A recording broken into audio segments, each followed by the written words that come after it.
सहारा enterprises तुमच्या स्वप्नातली गाडी आता कमी किमतीत. इचलकरंजी शहरालगत असलेल्या कबनूर चंदूर रोडवर कोन्नूर पार्कमधल्या सहारा एंटरप्राइजेस इथं पश्चिम महाराष्ट्रातली विविध बँका आणि फायनान्स कंपन्यांनी जप्त केलेल्या जुन्या दुचाकी आणि चारचाकी गाड्यांची विक्री केली जाते. शोरूम किमतीपेक्षा 25 ते 50% कमी दरात, उत्तम स्थितीत आणि संपूर्ण कागदपत्रांसह त्वरित डिलिव्हरी. दुचाकी 20,000 पासून पुढे तर चारचाकी 50,000 पासून पुढे. आपल्या पसंतीची कार किंवा बाईक आता अगदी परवडणाऱ्या दरात घेऊन जा. विश्वास, पारदर्शक व्यवहार आणि उत्तम सेवा हेच आमचं वैशिष्ट्य. पत्ता Konnur park, Kabnur Chandur road, Ichalkaranji. Proprietor Rajubhai Ajgar. संपर्क 8055810910 आणि 9860785786. सहारा एंटरप्राइजेस, दर्जा, विश्वास आणि बचत यांचं परिपूर्ण ठिकाण.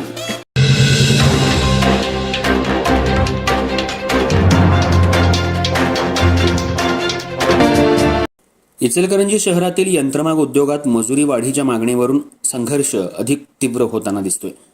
खर्चीवाले यंत्रमाग धारकांना मजुरी वाढ मिळावी या प्रमुख मागणीसाठी विविध संघटनांकडून शहरातील यंत्रमाग कारखाने बंद ठेवण्याचं आवाहन करण्यात आलं होतं. मात्र या आवाहनाला काही कारखानदारांनी प्रतिसाद न देता आपले कारखाने सुरूच ठेवल्यानं आंदोलनकर्त्यांमध्ये संतापाची लाट उसळली आहे.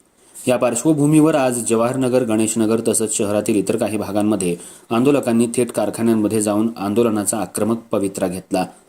कारखान्यांमध्ये सुरू असलेल्या मागांवर तयार होत असलेल्या कापडाची बिंबे कापून आंदोलकांनी निषेध नोंदवला.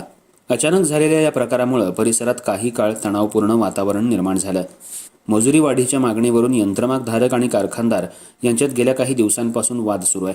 खर्चात सातत्यानं वाढ होत असताना मिळणारी मजुरी अपुरी असल्याचा आरोप यंत्रमाग धारकांकडून केला जातोय. वीज दर, कच्चा माल, देखभाल खर्च आणि इतर खर्च वाढल्यानं सध्याच्या मजुरीत व्यवसाय चालवणं कठीण झाल्याचं त्यांचं म्हणणं आहे. त्यामुळे मजुरी वाढवण्याची मागणी संघटनांनी लावून धरली आहे.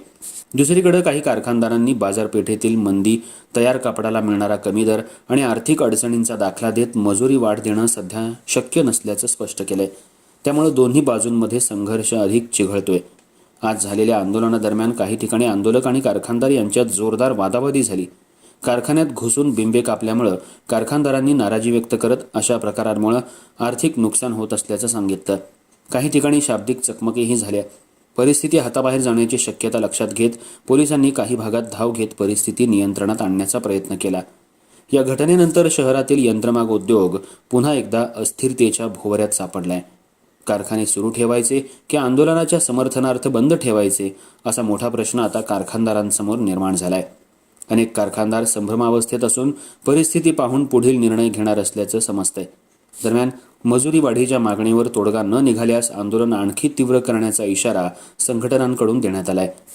तर कारखानदार संघटनांकडूनही बैठका घेऊन पुढील रणनीती आखली जाते. इचलकरंजीच्या अर्थकारणाचा कणा असलेल्या यंत्रमाग उद्योगात सुरू झालेला हा संघर्ष आता अधिक गंभीर वळणावर पोहोचला असून प्रशासनानं तातडीनं मध्यस्थी करून तोडगा काढण्याची मागणी सर्व स्तरातून होतीये.